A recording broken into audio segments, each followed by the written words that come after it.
Hay un momento casi invisible que se repite en la vida de millones de personas todos los días. Suena el despertador, abres los ojos, durante unos segundos sientes que hoy sí. Hoy vas a hacer eso importante, hoy vas a avanzar, hoy vas a dejar de postergar. Pero pasan 10, 15 minutos, agarras el celular, miras algo sin sentido y cuando te das cuenta, la energía se evaporó y otra vez no hiciste nada. Y lo peor no es la procrastinación, lo peor es la sensación silenciosa de estar traicionando tu propio potencial. La mayoría cree que el problema no es la pereza, otros dicen que es falta de disciplina. Algunos se culpan por no querer lo suficiente, pero la ciencia, no los gurús de Instagram, no los vendecursos, no la motivación barata, dice otra cosa mucho más incómoda y al mismo tiempo mucho más liberadora. No te falta fuerza de voluntad, te falta el tipo correcto de motivación. Porque hay una verdad que casi nadie te dice. El cerebro humano no está diseñado para esforzarse por obligación, está diseñado para obsesionarse. Y cuando se obsesiona, hace cosas que desde afuera parecen disciplina sobrehumana, cuando en realidad son puro placer neurobiológico.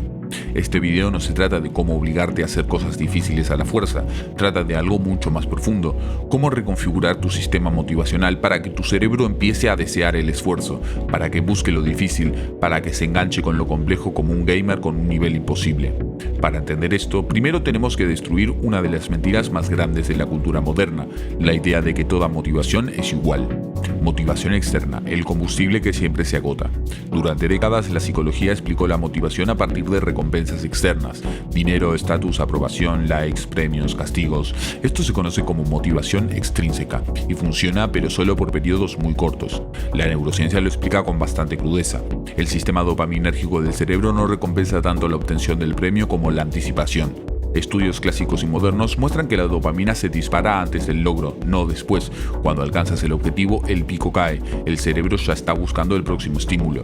Por eso el dinero nunca alcanza, por eso el reconocimiento se vuelve adictivo, por eso el éxito externo genera picos breves y valles largos. Es un sistema frágil, dependiente, agotador, funciona como combustibles fósiles, necesitas cada vez más para sentir cada vez menos. Y cuando ese sistema es el único que usas, aparece el ciclo que hoy domina el mundo: entusiasmo inicial, esfuerzo forzado, desgaste, procrastinación y culpa.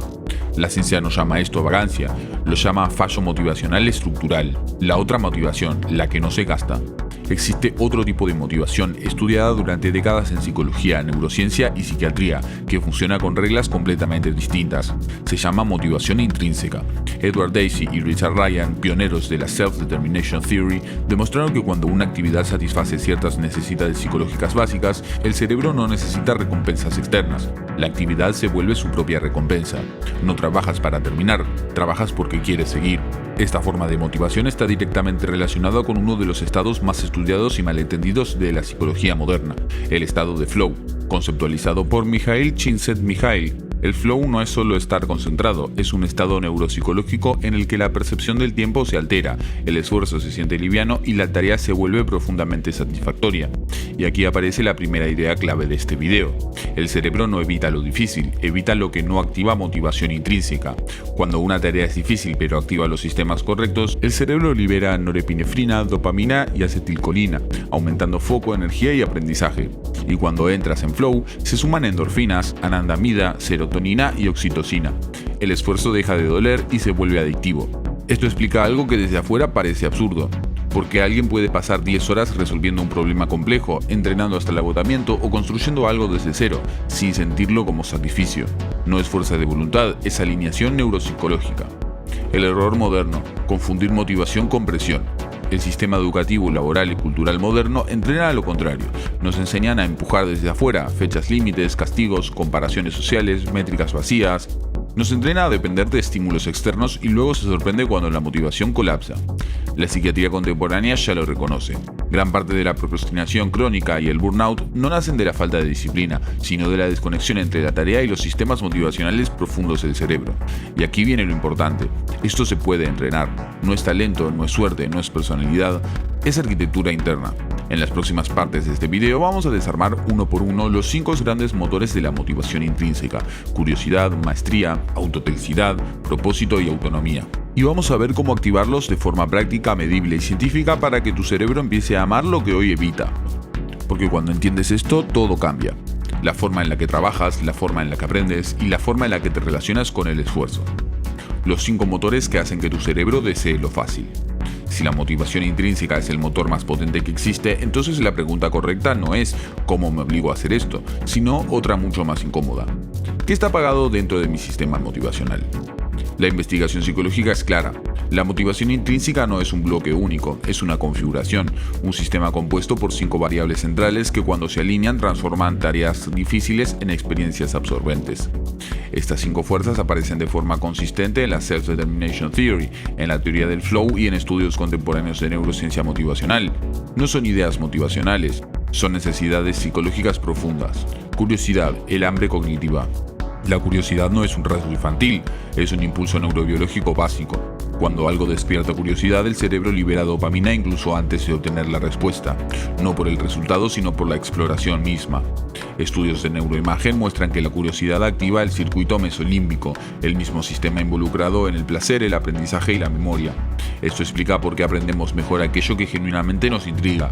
La clave es esta: el cerebro tolera la dificultad si hay alguna pregunta interesante detrás. Cuando una tarea difícil está asociada a una incógnita real, ¿podré lograrlo? ¿Qué pasa si pruebo esto? ¿Cómo funciona realmente? El esfuerzo deja de sentirse como carga, se convierte en exploración. El problema moderno es que muchas tareas están completamente desconectadas de la curiosidad, son repetición sin misterio y el cerebro ante eso se apaga. Maestría, el placer de mejorar. El segundo motor es la maestría, el deseo profundo de volverse mejor en algo, no de ganar, no de impresionar, de mejorar. La psicología del aprendizaje muestra que el progreso percibido es uno de los mayores generadores de dopamina sostenida. No el éxito final, sino la sensación de avance. Cada micromejora refuerza el circuito. Aquí aparece uno de los principios centrales del flow, el equilibrio entre desafío y habilidad. Si la tarea es demasiado fácil, aparece el aburrimiento. Si es demasiado difícil, aparece la ansiedad. Pero cuando está apenas por encima de tu nivel actual, el cerebro entra en estado óptimo de engagement. El cerebro ama los desafíos que puede conquistar. Por eso alguien puede entrenar durante años, practicar un instrumento hasta el agotamiento o repetir una habilidad miles de veces sin aburrirse. No es masoquismo, es retroalimentación dopaminérgica bien calibrada. Autotelcidad, cuando la actividad es la recompensa. El tercer motor es el más poderoso y el menos comprendido. Autotelcidad viene del griego auto, en sí mismo, y telos, fin. Una actividad autotélica es aquella que se hace por el placer de hacerla. En estado de flow, la acción y la recompensa colapsan en una sola cosa. No trabajas para terminar, trabajas porque quieres seguir. La investigación muestra que las personas con alta tendencia autotélica reportan mayor bienestar, mayor resiliencia al estrés y mayor capacidad de concentración profunda, no porque su vida sea más fácil, sino porque su sistema motivacional no depende de resultados externos. Y esto rompe otro mito. No amas algo porque sea fácil, se vuelve placentero porque te vuelves bueno en ello. La autotelcidad muchas veces se construye, no aparece mágicamente, surge cuando curiosidad y maestría se refuerzan durante el tiempo suficiente. Propósito. Cuando el esfuerzo significa algo. El cuarto motor es el propósito y no tiene nada que ver con frases inspiradoras. El propósito funciona cuando una tarea se conecta con algo más grande que el yo inmediato. Desde la psicología social y la psiquiatría se ha demostrado que el sentido reduce la percepción de esfuerzo y aumenta la tolerancia al dolor psicológico. Viktor Frankl lo observó en condiciones extremas y la investigación moderna lo confirma en contextos laborales y creativos. Cuando una acción se presenta como significativa, se activan circuitos relacionados con oxitocina y serotonina, aumentando persistencia y regulación emocional. El cerebro soporta la dificultad si entiende por qué importa. Sin propósito, incluso tareas simples se sienten pesadas. Con propósito, incluso tareas duras se vuelven sostenibles. Autonomía, la sensación de control. El último motor es la autonomía, la percepción de que eliges lo que haces, cómo lo haces y cuándo lo haces. No importa si objetivamente tienes libertad total, importa la experiencia subjetiva de agencia. Daisy y Ryan demostraron que la autonomía es central para la motivación sostenida. Cuando una persona siente que una tarea es impuesta, el cerebro activa sistemas de resistencia. Cuando siente que es elegida, se activa el engagement. Esto explica por qué alguien puede trabajar horas en un proyecto personal sin agotarse, pero sentirse exhausto tras una tarea obligatoria mucho más corta. El cerebro coopera cuando siente que decide. El error fatal, pensar que con uno alcanza. Aquí aparece el punto crítico que casi nadie entiende. Estos 5 motores no son opcionales. No funciona tener solo uno o dos. Puedes tener curiosidad y propósito, pero sin autonomía ni maestría te quemas. Puedes tener autonomía y autotelcidad, pero sin propósito te vacías. Puedes tener maestría sin curiosidad y terminas en automatismos. La motivación intrínseca es un sistema, y cuando el sistema está desbalanceado, el cerebro responde con procrastinación, evitación o agotamiento. En la próxima parte vamos a ver cómo estos 5 motores activan estados de flow a nivel neuroquímico, y por qué las personas que logran esto parecen tener energía infinita para hacer cosas difíciles durante décadas. El ciclo neurobiológico que hace que ames lo difícil. Hasta ahora hemos entendido algo clave. La motivación intrínseca no es fuerza de voluntad ni disciplina heroica, es diseño neuropsicológico. Pero todavía falta la pieza central que explica por qué, cuando todo encaja, aparece esa sensación casi mágica de energía ilimitada. Ese estado tiene nombre: flow. El flow no es una metáfora, es un estado neurobiológico medible, estudiado durante décadas por la psicología y hoy confirmado por la neurociencia. Y cuando aparece ocurre algo extraordinario. Hacer cosas difíciles deja de sentirse difícil. ¿Qué es realmente el flow? El flow es un estado de atención profunda, absorción total y disfrute intrínseco de la tarea. El tiempo se distorsiona, el diálogo interno se silencia y la acción fluye sin fricción. Desde el punto de vista cerebral, el flow implica una reconfiguración temporal del sistema nervioso. No es relajación, es alta activación pero sin ansiedad. Investigaciones muestran que durante el flow ocurre una reducción de la actividad en la corteza prefrontal medial, área asociada a la autocrítica, el juicio social y el miedo al error. A este fenómeno se lo llama hipofrontabilidad transitoria. En términos simples, cuando entras en flow, el cerebro apaga el saboteador interno. El cóctel neuroquímico del rendimiento. Durante el flow se libera una combinación muy específica de neuroquímicos: dopamina, que aumenta motivación, enfoque y aprendizaje; norepinefrina, que incrementa energía, atención y velocidad de procesamiento; acetilcolina, clave para la plasticidad neuronal y la codificación de información. Este primer cóctel hace que estés hiperconcentrado y motivado, pero cuando el flow se sostiene, aparece una segunda ola aún más poderosa: endorfinas, que reducen el dolor y aumentan resistencia; anandamida, asociada a la creatividad y conexiones novedosas; serotonina, vinculada a satisfacción y estabilidad emocional; y oxitocina, que refuerza sentido de significado y conexión. Esto explica algo que parece contraintuitivo: el cerebro aprende más rápido y se siente mejor cuando está desafiado, no cuando está cómodo. ¿Por qué el flow vuelve adictivo el esfuerzo? Aquí aparece el punto más importante de este bioensayo. La mayoría de las personas creen que primero viene la motivación y después la acción. La ciencia muestra el contrario. La acción correcta genera la motivación correcta. Cuando entras en flow, el cerebro asocia el esfuerzo con recompensa interna, no con alivio por terminar, sino con placer durante el proceso. Esto crea un bucle positivo. Activas motivadores intrínsecos, entras en flow, el cerebro libera neuroquímicos placenteros, el esfuerzo se vuelve deseable y quieres volver a hacerlo. Ese bucle es lo que diferencia a quienes se obligan de quienes anhelan volver al trabajo difícil. No es que tengan más disciplina, es que tienen un sistema dopaminérgico entrenado para amar el desafío. ¿Por qué las personas de alto rendimiento no se queman? Eso también explica un fenómeno que genera mucha confusión. ¿Por qué algunas personas pueden trabajar intensamente durante décadas sin agotarse mientras otras se queman en pocos años? La respuesta no está en la cantidad de trabajo, sino en la calidad motivacional del trabajo. El burnout está asociado a alta exigencia, baja autonomía, bajo sentido y poco feedback de progreso. En cambio, el flow surge cuando hay desafío elegido, sensación de crecimiento, control y significado. El cerebro no se quema por esfuerzo, se quema por falta de sentido y falta de control. El error de depender de motivación extrínseca. Cuando una persona depende de recompensas externas como dinero, likes y reconocimiento, el cerebro funciona distinto. La dopamina se libera solo en la anticipación y cae bruscamente después del logro.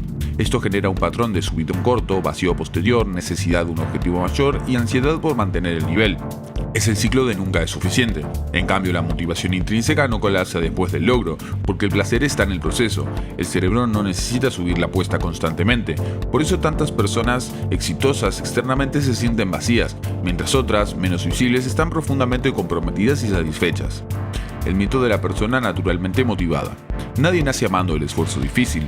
Lo que existe es gente que consciente o inconscientemente aprendió a configurar su sistema motivacional. Atletas, científicos, artistas, emprendedores obsesivos, todos coinciden en algo. No persiguen motivación, persiguen estados de engagement profundo. Y una vez que el cerebro aprende ese circuito, quiere volver ahí. El flow no es un premio, es un entrenamiento. ¿Cómo rediseñar tu vida para que tu cerebro busque lo difícil y no se quiebre en el proceso? Llegados a este punto ya entendimos algo fundamental. Tu cerebro no está roto, ni eres perezoso, ni te falta disciplina. Lo que falta, en la mayoría de los casos, es alineación. Alineación entre lo que haces cada día y los 5 grandes motores de la motivación intrínseca: curiosidad, maestría, autenticidad, propósito y autonomía. La pregunta ahora es, ¿cómo se baja todo esto a la vida real sin romantizar el sufrimiento ni terminar agotado? El primer paso: auditar tu sistema motivacional. La mayoría de las personas nunca se detiene a medir esto. Viven cansadas sin entender por qué. Toma cada uno de los 5 motivadores y puntúa honestamente tu situación actual del 1 al 10. ¿Cuánta curiosidad real despierta lo que haces? ¿Sientes que estás mejorando una habilidad valiosa? ¿Disfrutas el proceso aunque sea parcialmente? ¿Tiene sentido lo que haces dentro de algo más grande? ¿Cuánto control tienes sobre tu tiempo, métodos y decisiones? No necesitas un 10 en todo, pero la ciencia muestra algo claro. Cuando dos o más motivadores están crónicamente bajos, la motivación colapsa, aunque los otros estén altos. Muchas personas tienen propósito y curiosidad, pero cero autonomía. O autonomía y curiosidad, pero nada de maestría. Ahí nace la frustración silenciosa. No todo se soluciona cambiando de vida. Un error común es creer que la única salida es renunciar y empezar de cero. A veces es cierto, a veces no. La neuropsicología del trabajo muestra que pequeños cambios estratégicos pueden elevar drásticamente la motivación. Redefinir un proyecto para que implique aprendizaje real, convertir una tarea repetitiva en un sistema de mejora medible, conectar tu trabajo con un impacto humano concreto o crear microespacios de autonomía aunque el contexto sea rígido. El cerebro responde más a la percepción de control y progreso que al contexto externo en sí. El concepto de autonomía futura. Uno de los aportes más interesantes de la investigación contemporánea es la idea de autonomía futura. Incluso si hoy no tienes libertad total, el simple hecho de saber que estás construyendo opciones cambia radicalmente la motivación. Aprender habilidades transferibles, crear redes, desarrollar proyectos propios, acumular conocimiento estratégico, todo esto le envía al cerebro un mensaje potente. Esto no es una jaula, es una etapa. Este mensaje reduce estrés, aumenta dopamina basal y hace que el esfuerzo tenga sentido. El error final, confundir flow con explotación. Aquí viene una advertencia clave. El flow es poderoso pero no te vuelve invencible. El mismo sistema que permite amar lo difícil también puede llevar al sobreentrenamiento si se ignoran los ciclos biológicos. La neurociencia del rendimiento muestra que el cerebro funciona en ciclos, no en línea recta. Esfuerzo profundo, recuperación real, integración y nuevo esfuerzo. Cuando se elimina la recuperación, el flow se degrada en compulsión y la motivación intrínseca se transforma en agotamiento. Por eso los mejores performers del mundo protegen el descanso con la misma disciplina que el trabajo, no como premio, sino como parte del sistema. El verdadero significado de amar lo difícil. Amar lo difícil no significa disfrutar del sufrimiento, significa que el cerebro asocia desafío con crecimiento, sentido y placer interno.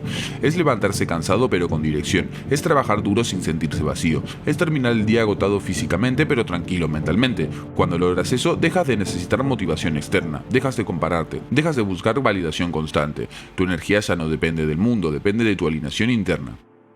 No necesitas forzarte a ser disciplinado, lo que necesitas es diseñar una vida que haga que tu cerebro quiera avanzar.